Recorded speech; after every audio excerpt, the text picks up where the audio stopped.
Hi, everyone. Welcome to the new season of Teaching Matters. We're really excited to kick it off, and we have a great episode to start the season off with. I don't know if I've ever told this story before, but if you're a longtime listener, you might be able to catch me on this.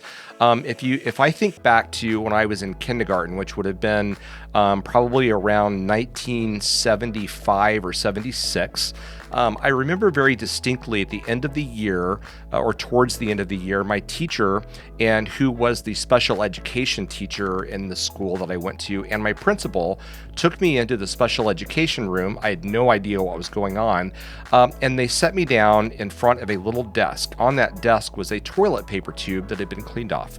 My principal, who I had deep respect for, and still to this day think he was one of the greatest principals that I had, he asked me to pick up that toilet paper tube and look through it like it was a periscope or a telescope. So I did that, and I used my right hand, and he said, "Scotty," which is what I went by in kindergarten, he said, "I want you to use that hand from now on when you're coloring and writing." And I said, "Okay," and that's what I did. Now, why did that happen?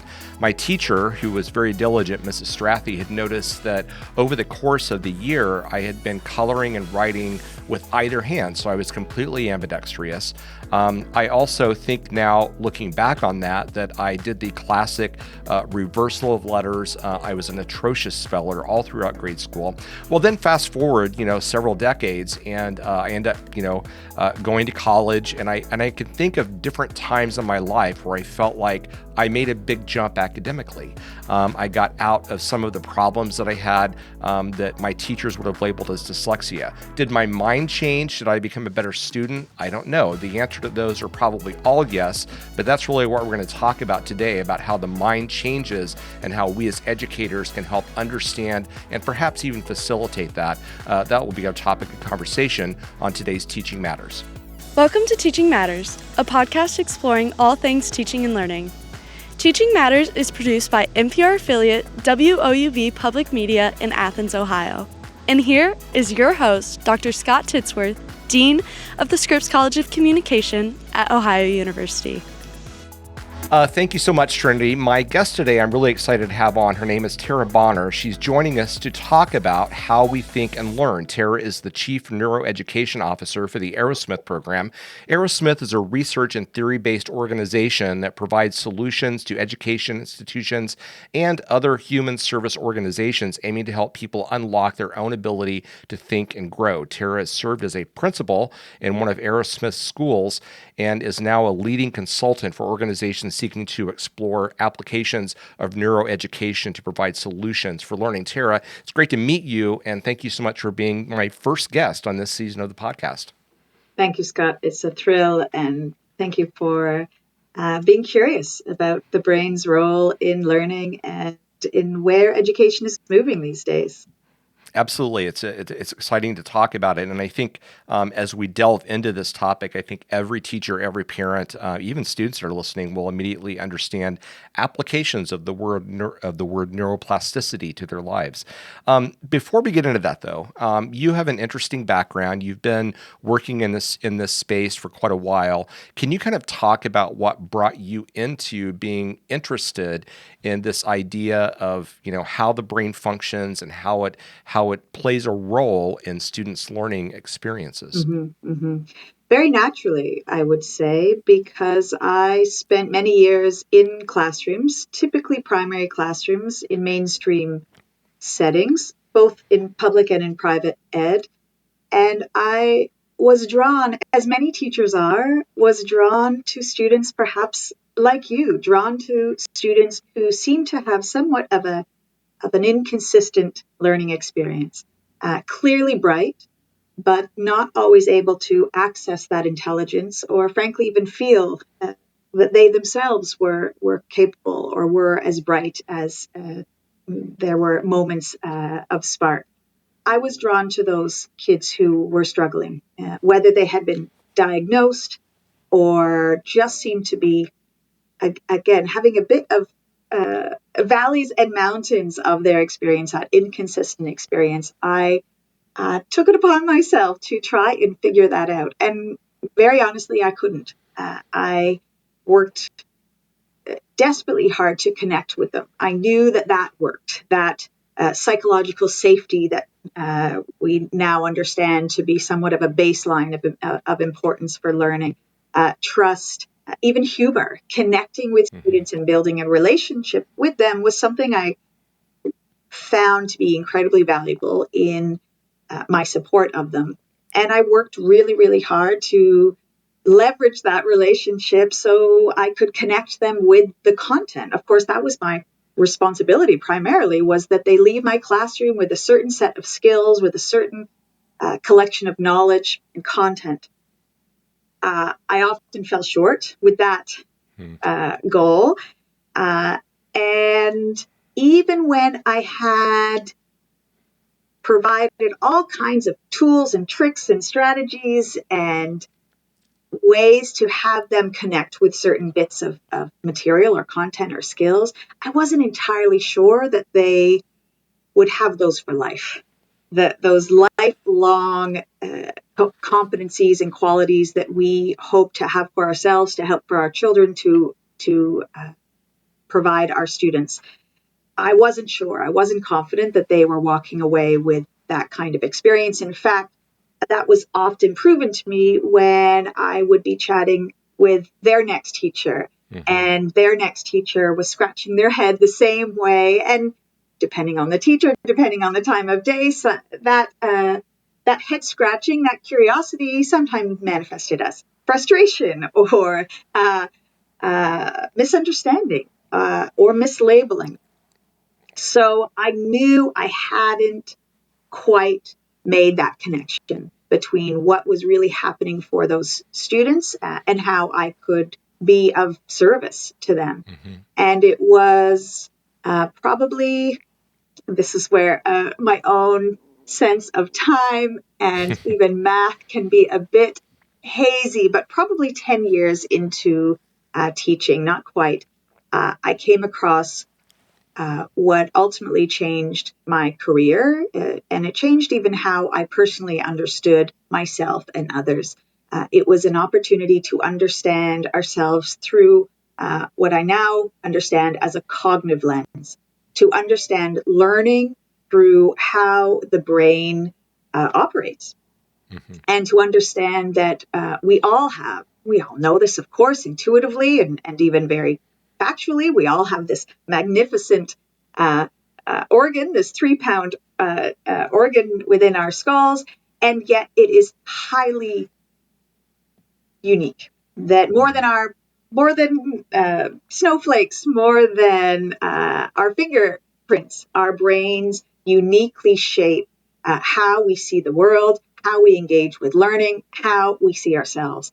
And of course, we'll come to this in our chat, but that in fact we can also shape that brain. So when I came across the work of ultimately the field of neuroeducation, that we can understand how we learn through understanding the brain's mechanisms, and we can shape how we learn through those same mechanisms, through harnessing our brain's capacities.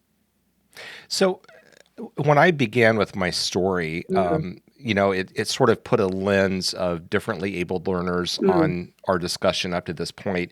Before we go forward, I would assume that you would ascribe to the fact that understanding the neuroplasticity of brains is not only relevant for differently abled learners, but it's important and critical for all learners. Is that correct?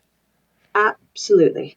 Absolutely. I think it behooves us to recognize, there's a lot of buzzwords going around these days, Scott, but inclusivity, to be inclusive within the class, to have equity within the class, is to recognize what it is we all share.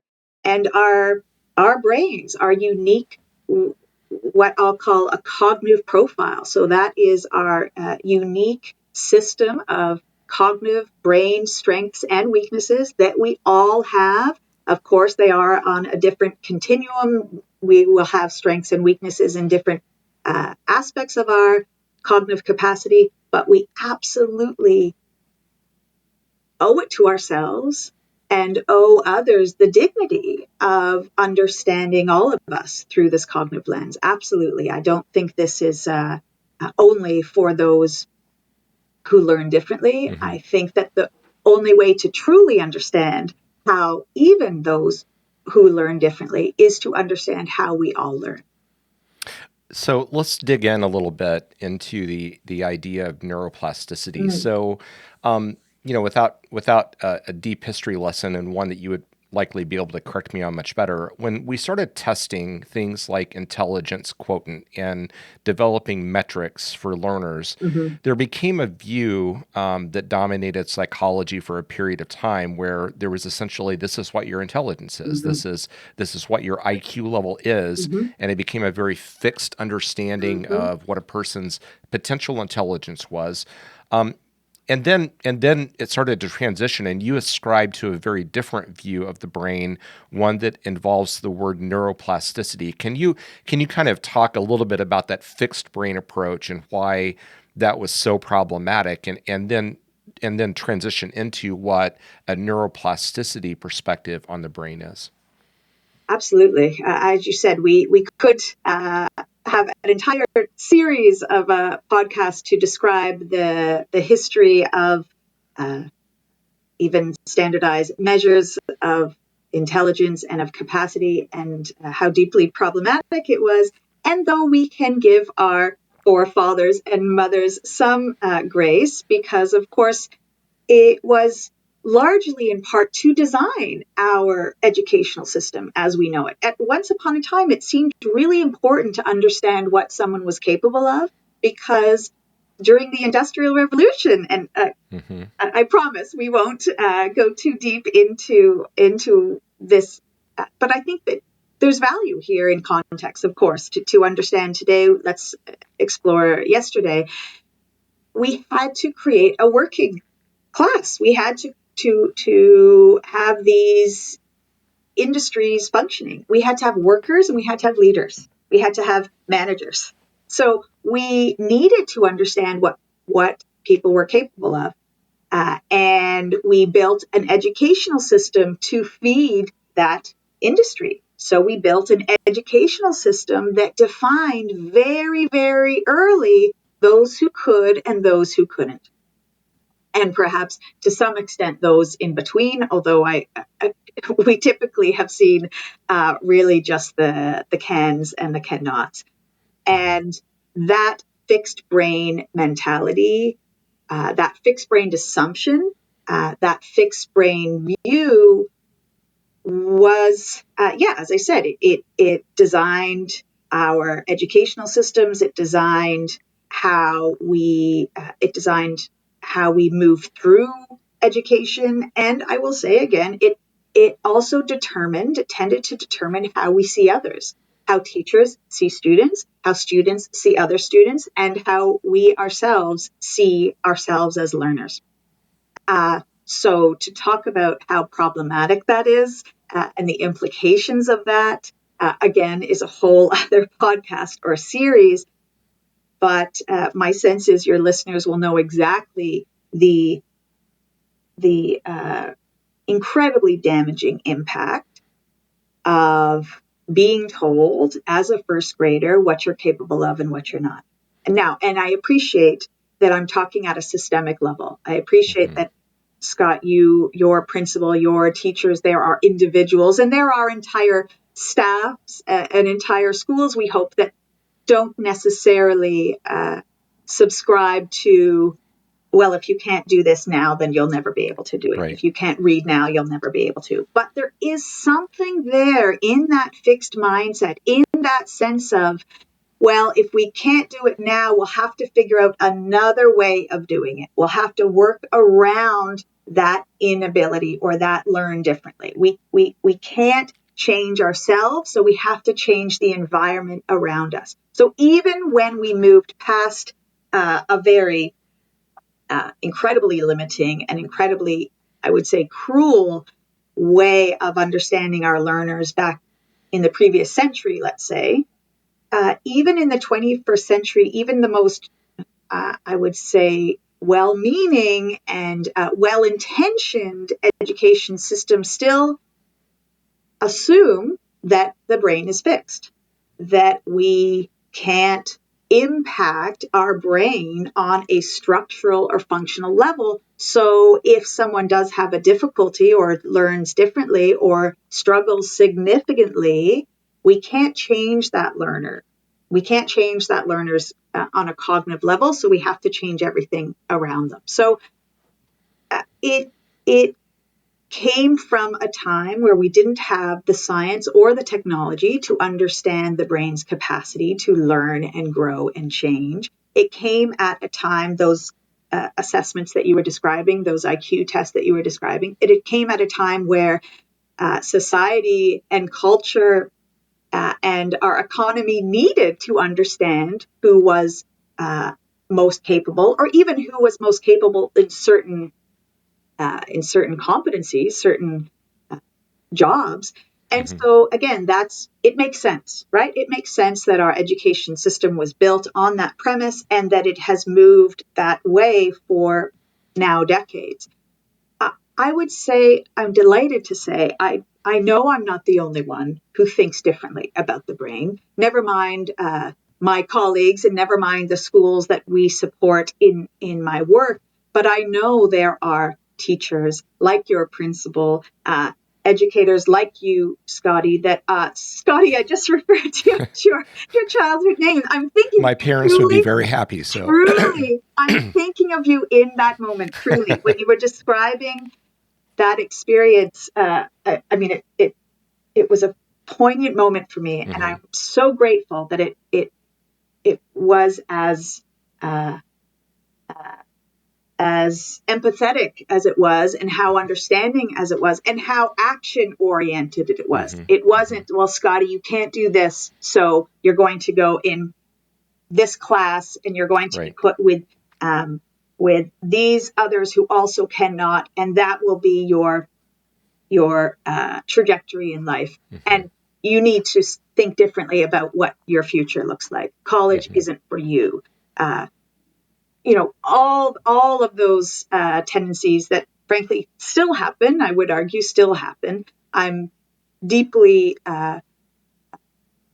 happy to hear that you didn't have that experience. And I know, as I said, I'm not the only one who really is committed to supporting learners in as impactful and even creative ways as possible. So I believe that even intuitively, all educators know, at least good educators, I will be that provocative. A good educator knows that the brain is not fixed. A good educator knows that they have a direct impact on their students' ability, even if they don't look at it from a neuroeducational perspective. They know that they can make an impact. They know that their students are growing and learning every single day. So as we think about, I mean, there are certain realities to the brain. It's only so big. And as you mentioned, it weighs about 3 pounds. We can't easily see inside of it. I mean, certainly certain technologies allow that to some extent. Yeah. So when we say that the brain has a neuroplasticity, what does that actually mean? And how can we conceptualize that for people who are not brain scientists? Yeah. There are all kinds of analogies, and I love them all, but I think the one that is perhaps most easily accessible, even tangible, is that for many, many, many years, scientists thought that the brain was like cement, set early in life and unchangeable. And in fact, the brain is more like clay. It can be shaped and reshaped at any age. And even that is a relatively newer insight into our brain's plasticity. But our brain is more like clay. It can reshape, be rewired at any age. Excuse me. And in that reshaping, it itself operates differently. It can change functionally and structurally.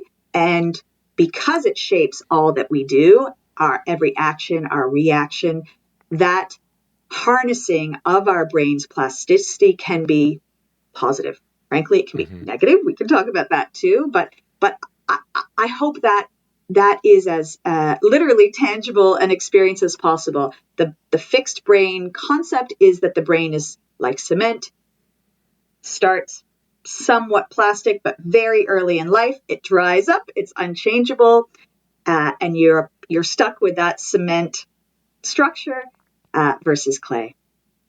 Yeah, it's interesting. I'll let you pause for a second if you want to get a drink of your coffee. Thank you.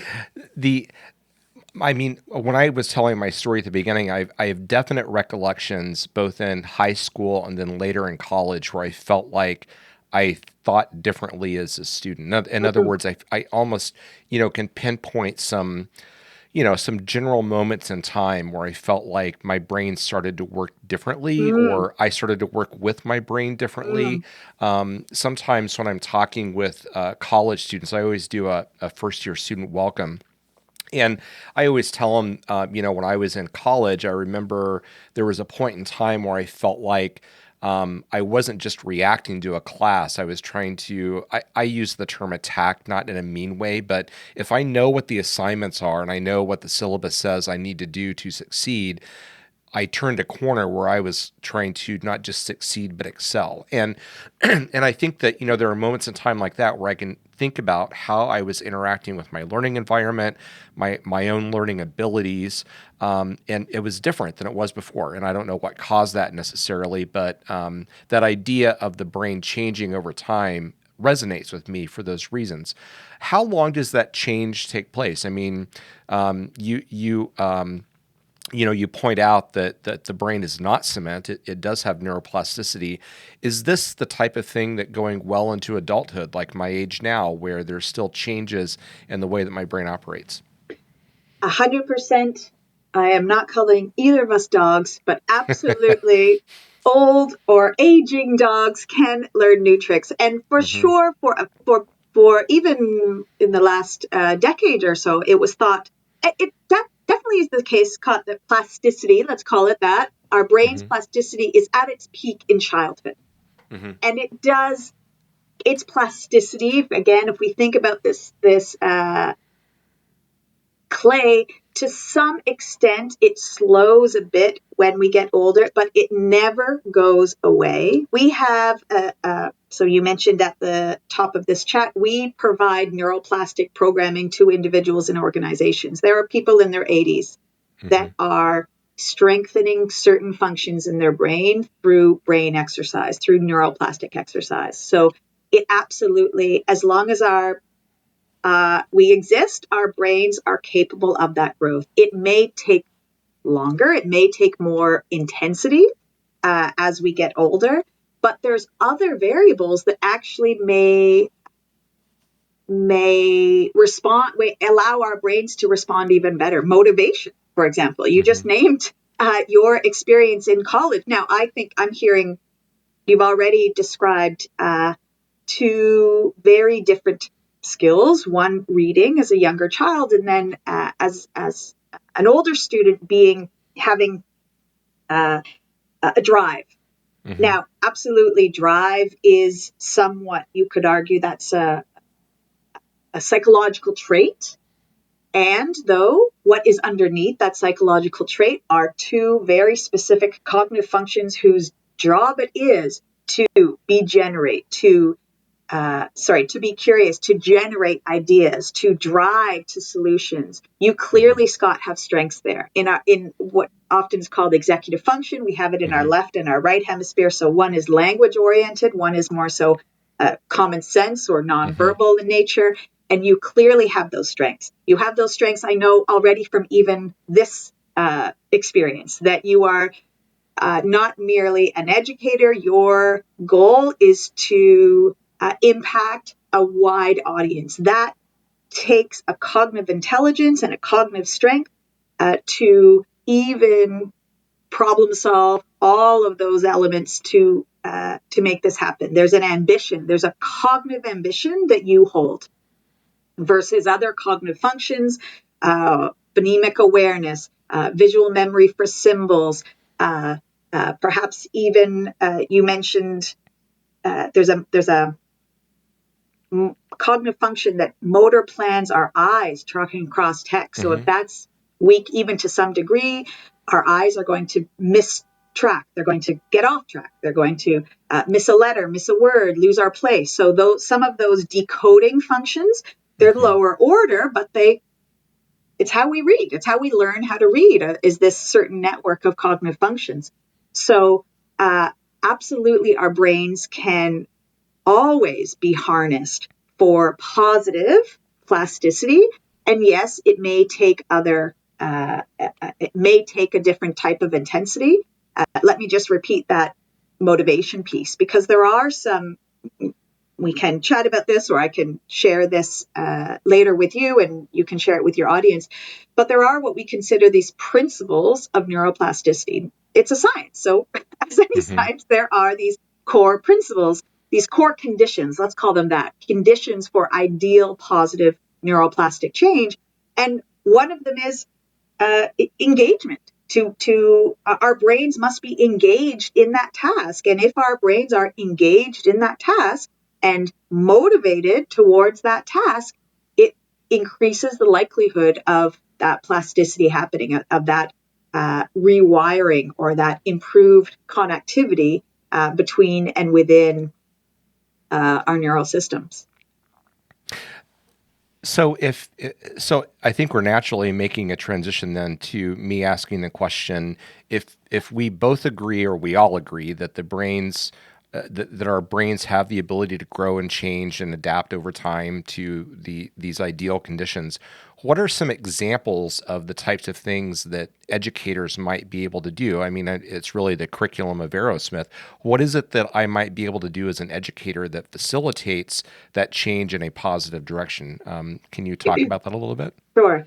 And I would always say there's a foundational step even before that. And as you say, we've already acknowledged it. Let's assume that we all agree that the brain can change, that it's capable of growth and even of improvement throughout our lives. And there is always value in a little bit more specificity. So even a little bit more recognizing, I mentioned these different cognitive functions. Our prefrontal lobe have a certain job, a responsibility in our learning. Some elements of decoding, our visual memory and our phonemic awareness are other functions. I would always recommend an educator, a parent, an individual starts to, pardon the pun, like flex that muscle, that cognitive muscle, to understand the specific cognitive functions, the specific and unique cognitive profile that we all walk around Mm-hmm. with. And the reason why I think there's value there before plasticity, before changing or improving, is that understanding, that awareness of our unique cognitive functions. Because there's understanding there, there's compassion there's tolerance there, and there very likely will be a different way of operating with that person, or a different way of understanding ourselves, even self-compassion, when we Mm-hmm. understand what our cognitive strengths and weaknesses. And I can tell you a little story for myself. There is a cognitive function that's responsible for essentially conceptual reasoning, for connecting the dots. It's that light bulb that goes off in our heads when we get it. Aha, yeah, I get it. It's responsible for logic, for comprehension, as I said, for conceptual reasoning. It's a hugely important cognitive function. And if it is even mildly underfunctioning, because let's keep in mind, not only do we have unique cognitive profiles, but each cognitive function, our work looks at, I don't know, between almost 20, there's lots of cognitive functions we have, but let's assume that we all have a number of cognitive functions and they're operating on what we call a continuum. They're either incredibly weak, impaired, incredibly strong, gifted, or somewhere in between. So the cognitive function that I'm describing, it's called symbol relations. It's this light bulb that goes off in our heads. If that's underfunctioning even mildly, it's going to have an impact on the degree to which we understand something, the speed with which we understand something, and the depth of what we understand. I know now, I didn't know for until I was well in my 30s, that this was a mild deficit for me, a mild weakness. And my personality was shaped from that reality. And it meant that I was not the sharp one. And I happen to have a brother and sister who are the sharp ones. They're very capable, very successful. My sister is a corporate lawyer. My brother is a biologist. So I had to pivot, right? I had to do something a little bit differently. So I became the funny one or the silly one or the friendly one. And I would pull away from debate. My family are, my parents are both academics, so there was a lot of debate at the dinner table about world issues or about whether we should finish our broccoli. It was a highly active, intellectually stimulating family, and I pulled away from that because I knew I couldn't compete in real time. And I was okay with that sometimes or not. And I sought a career that I could lean into my my EQ, right? My connection with others. And it wasn't until I came across this work and I had the opportunity to work on an exercise. And I only then realized not only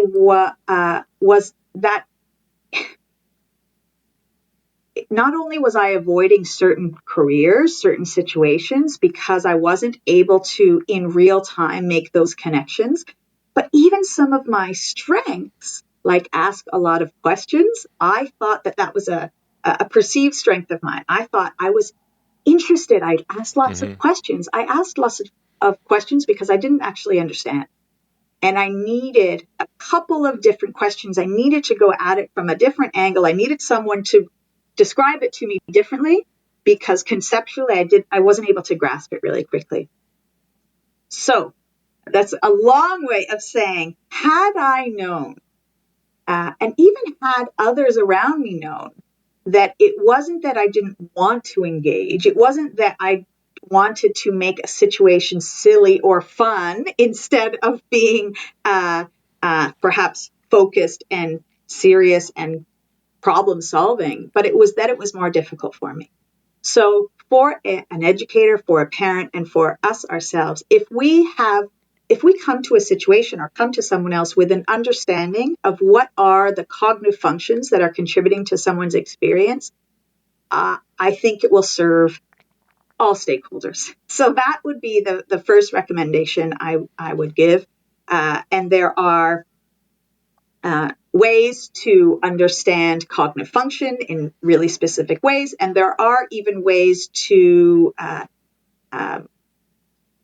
define, even self-evaluate cognitive functions to have an understanding of that. So can that be our first principle, our first foundation is to come to a situation with an understanding. And then the next are, I believe, what a lot of great teachers are already doing in terms of how to give students the best chance they have to be towards positive brain change. I know that a lot of great educators and a lot of great teachers are encouraging engagement, encouraging attention, encouraging investment in a task. And that is absolutely a positive condition for neuroplasticity. Have it be of interest, have it be motivating, have the task be something where that person, that student can very clearly say, what's in it for me, and drive towards that. So that would be one. I'm going to pause there because I know that I'm giving a lot of content here. Is that a helpful construct? Absolutely. And I love your story because I think that it perfectly helps people understand how, as they're interacting with a student, a family member, how this idea of certain strengths and certain areas for improvement in cognitive function can have manifestations that you may not look at and think, well, that's something that we need to work on. Like, if I was in your family and you were not debating, but you were making, humor out of something, that might just seem very natural. And I might write that off, but yet it links back to an area where you as a student could, figure out ways to develop strategies for, having that insight, that aha moment in data points, and maybe asking questions, is that? I also completely agree with you. Over the course of, being an administrator in higher ed, I've had various moments in time where I've been asked to fill out different sorts of cognitive assessments. Typically, it's because, a president or a provost or somebody else in the organization wants to have some sort of a team building exercise where, we understand the different personalities amongst the team that's working together. There is value in that. So I don't say that to make fun of it or anything. There is a lot of value in doing that. But I also think it's incredibly fascinating to be able to look at those assessments of who you are and how you think, and be able to see, as you said, where are the places that I tend to, have very high marks on different types of cognitive functions, where places where it's a little bit lower. I think having insight on that in and of itself raises your awareness of sort of how you navigate through things. Maybe another analogy is you sort of get some idea of what your blind spots are, and you get some idea of what your default approaches are. And that's valuable to know that. So let me ask a question in a slightly different way. I remember when I was going through my graduate program, there was a lot of discussions about learning styles at that point. I think that some of those discussions have sort of fallen by the wayside, but one of the suggestions for classroom teachers was to teach around the circle of different learning styles. I still see value in that. And I think about some of the really progressive educators that I know of in the surrounding school districts of Athens that are using things like place-based education, doing a lot of work, getting out of the classroom into literally the field in some cases, but certainly the community. When I hear examples like that of teaching strategies, even if the teachers that are doing that, do not have a background in neuroscience like you do, it feels to me like they're doing something that would unlock the ability of students to experience things in multiple ways, which seems like a really good idea, from a brain stretching standpoint. I would love to be more specific with my references, but I can tell you that there is some fascinating research about the connection of our brain health with nature.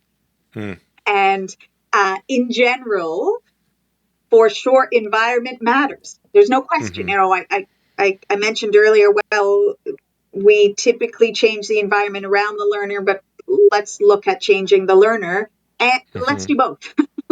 Let's see an opportunity to give every student their best chance cognitively. And one of the, again, conditions of, and I don't know, it's not chicken or egg, it's both. It's that those external conditions to ready a child to learn. And I think there is a distinction between learning and growing. I know we say it together, but I do think sounds a bit pedantic, but learning is the acquisition, I think, of a skill or of content or of knowledge. And the growing part, and maybe there's both, but when I talk about growing, I mean actually the brain. I mean the brain structurally and functionally changing, so that as it changes, the learning becomes even more accessible, even more efficient, effective. So I think there is a distinction between growing and learning, but in general, yes, that though learning, engaging in nature, there's no question that it is good for the brain, body, and soul. Absolutely. I love when my kids were very young, I explored outdoor education. We have a fabulous, I'm based in Toronto, we have a fabulous publicly funded outdoor education program, and I couldn't line up all the pieces to make it happen, but there's absolutely the brain. In the spirit of analogies, the brain is a garden, and you need both the seeds and the right conditions for them to grow. So for sure, there is a lot of important and beautiful examples of creating positive and even nature-based opportunities for children to breathe differently, to engage with whatever their surroundings are differently, incredibly safe and stimulating environment. I want to go back to the topic of learning disabilities. I think just to tie a bow around our discussion on that, if we view the brain as being something that can adapt and change and can react to stimuli, especially if somebody has sort of training in this area of neuroscience, how does that cause us then as educators to think differently about differently abled learners, or what has been termed as, of course, learning disability by some? How does that change our perspective on what that is, how we as educators react to it? I think it's profound. I think it can be profound. I think it changes, exactly as you said, how we understand that learner and how we understand what is our responsibility towards that learner. And it even changes the questions we're asking. Even changes not just how can I help you endure that, how can I get you through this, but how can I strengthen the part of your brain that is making this hard? So it really can change the question we're asking, never mind the action we might take. So, and even without, I will say, obviously I'm biased. My belief is that every school should have a daily cognitive program that every child, not just those who learn differently, but there are schools that have a daily cognitive exercise. They may have a different cognitive exercise in every grade to match their developmental need. It's no different than a daily physical exercise. It's a daily brain exercise. So of course, my near vision, the near future, I have no doubt will have that set up. But in the meantime, to ask the question differently, what is likely the cognitive function that is underperforming here, that may be causing this particular moment in time, and what can I do differently? If I don't have a cognitive program, then then we perhaps can work around that experience for the time being, and understand what it is. Understand that it's not a motivation issue. It's not an effort issue or lack of effort. It's not a question of intelligence. Of course, we know that that's the operational definition of having a learning disability, is that they're at least of average intelligence. And we both know that there are many people who are off the charts of bright folks, and they have specific difficulties or differences. So asking the question differently from the onset. I want to use an analogy, and I don't want this analogy to minimize what for some students and families could be, profound need for improvement in certain areas, and that is a lifelong challenge perhaps. But at a point in my life, not that long ago, I was a basketball coach, and when you're dealing with younger players, especially children that are coming out of elementary school into the middle school time period, when a lot of athletics, basketball, football, et cetera, would start to become a bit more serious, one of the challenges that coaches immediately have is students being able to use their offhand. And so in basketball terms, you're going to have a shooting hand, which if you're right-handed is your right hand that will shoot, but you have to be able to dribble, you have to be able to do layups, all using your left hand. And that's one of the critical steps. If that doesn't get solved when a student gets to middle school or junior high, then by the time they get to high school, they're probably no longer playing basketball because it becomes so debilitating for them as a player that they're just not able to perform at the same level. I use that as an analogy because, and you actually pointed to the idea of physicality at one point, but I use that as an analogy because if I have a cognitive thing that needs to be developed and I keep going without me understanding what it is and having someone that can help me understand ways to account for that and improve it, then as time goes on, there is the potential for that to have a bigger and bigger impact on my, my ability as a student to attain information through learning and then to be able to grow as an individual. So I totally buy into, what it is that you're saying. And I think there are a lot of analogies, and I don't think that the sports analogy is a perfect one, but if we think about that one thing, it sort of shows how we just need to pay attention to it, identify it, and then help a person contextualize how to get better at it. I mean, you can use drills in basketball and you can use learning strategies in a classroom. Scott, sport is the best analogy to use. And I find it fascinating that we don't use it enough in learning, in school, because even if, I don't mean to, there will be athletes and less athletes, but we all watch the Olympics. We all see the incredible effort. Well, in fact, maybe we don't see it, but we need to see to achieve that level of performance, of execution of their learned skill. The effort, the engagement, the commitment, the motivation, the complexity of building progressive capacity skills to achieve that is so deeply important. The other piece that I find we don't use enough, and I know probably as a basketball coach, you probably do tend to, it bleeds into classrooms, academic classrooms, but even this concept of effort and struggle and failing, trying and failing. There's been some positive growth mindset conversations in the last few years, but athletes know that they're not going to win every game.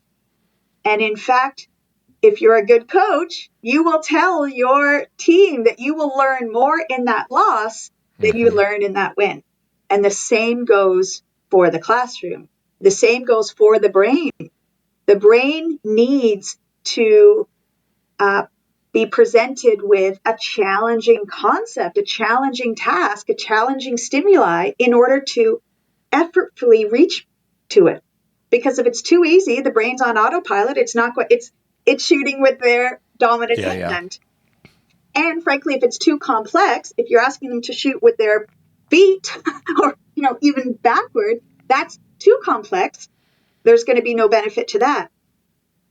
Neuroplastic training, just like basketball training, we need to set the task just above their current level of functioning so that there's effort and engagement and motivation to reach that target. And they may not get it on the first go or in the 100th go, but when they get it, there's change. There's cognitive change. In the case of sport, there tends to be physical change, although there's cognitive change too. I mean, there's reaction time, reflexes, decision-making, all of those cognitive elements that go into sport. I think it's an incredibly powerful analogy for students to recognize this isn't going to be easy. And I find this a fascinating. I've just done a piece of writing about struggle. And I think struggle has kind of earned a really bad name recently. And I think it's devastating. It's not serving us. And I think, there's lots of reasons why. And one of them is, I think, our convenience culture, that we have everything so conveniently available and accessible to us. But struggle is not a bad thing. There is such thing as, productive struggle. And I will say, I'm going to qualify that. Those who learn differently, that's a different kind of struggle. Right. And that is an inefficient struggle, and that is a deeply painful struggle. And I think I would not want to get off this conversation today, Scott, without naming that you were one of the lucky ones.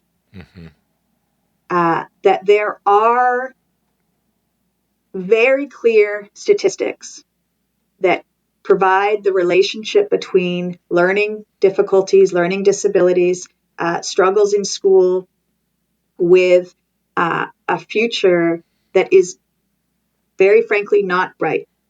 That there is lack of employment or underemployment. There are mental health issues, more likely to have addiction issues, more likely to have interpersonal and relationship issues. The stats are very clear.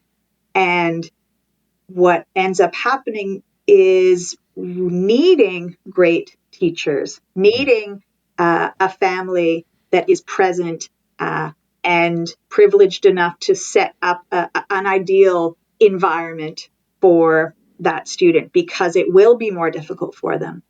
And many, many millions of people around the world don't have that opportunities. And as I said, statistically speaking, it's a very different experience than what you had. And I'm not, it's not to say that you weren't deserving of that or worked incredibly hard to achieve that. And you were, as I said, one of the lucky ones, I would say. So yes, struggle. I know I appreciate I'm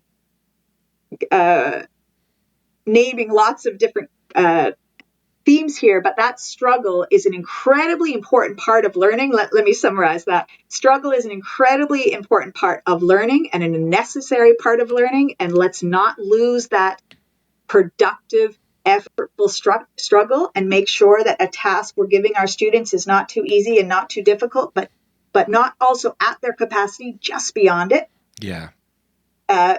Shooting with their non-dominant hand, and make sure that is productive struggle, that it's towards ultimately a growth or a learning opportunity, and not just pain and struggle and frustration that comes from many learners who learn differently or have difficulties when they're expected to learn the same way as their peers.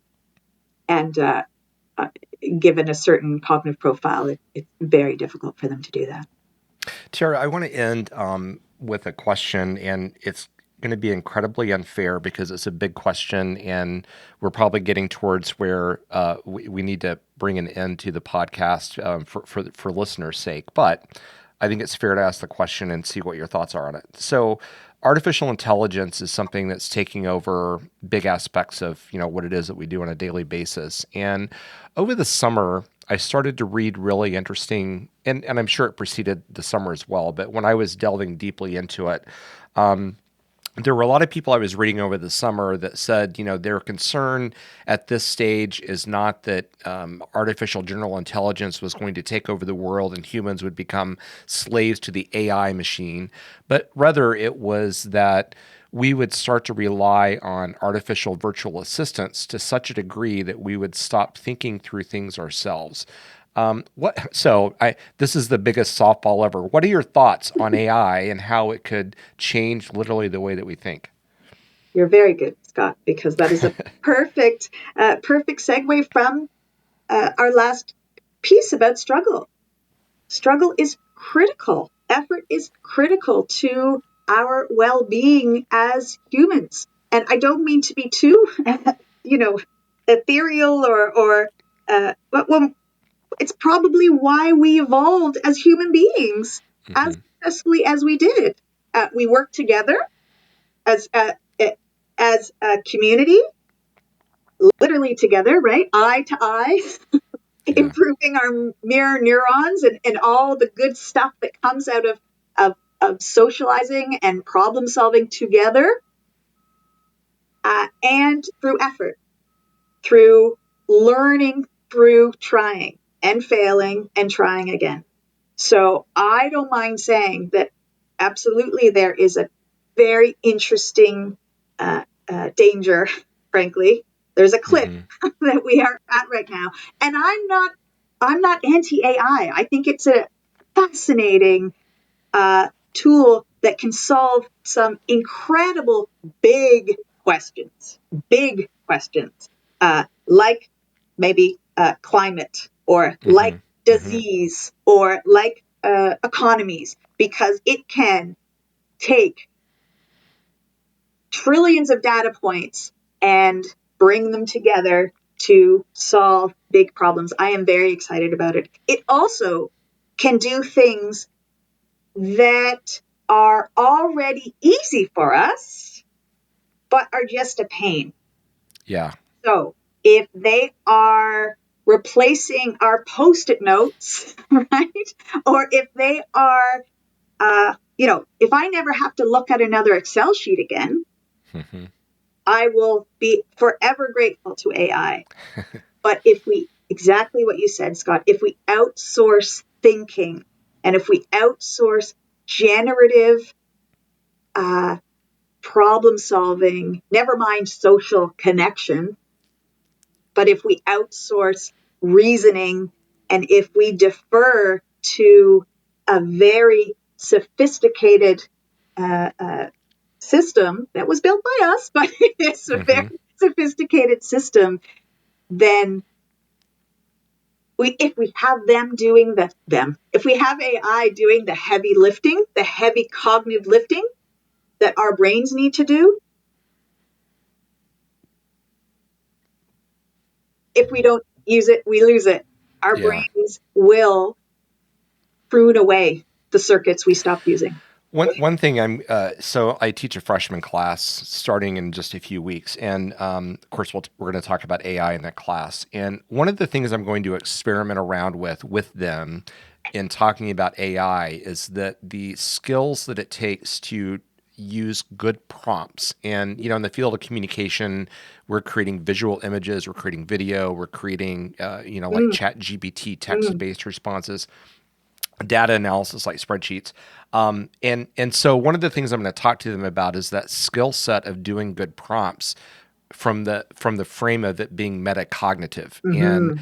I don't know how that's going to go, Tara, but I'm trying to think about how to have the conversation with them that, just as you said, that if you're using AI to replace behaviors that are rote, and not all that challenging, so Yeah, that you can focus on the challenging absolutely. part, then there's growth there. And so that's what I want to try to get to them with. Well, Tara, I have so enjoyed getting to meet you and having this conversation with you. It's been very fascinating, to get your perspective on how the brain grows, and how we as educators can adapt to that. So I just really appreciate your time, and what a great guest to kick off the new season with.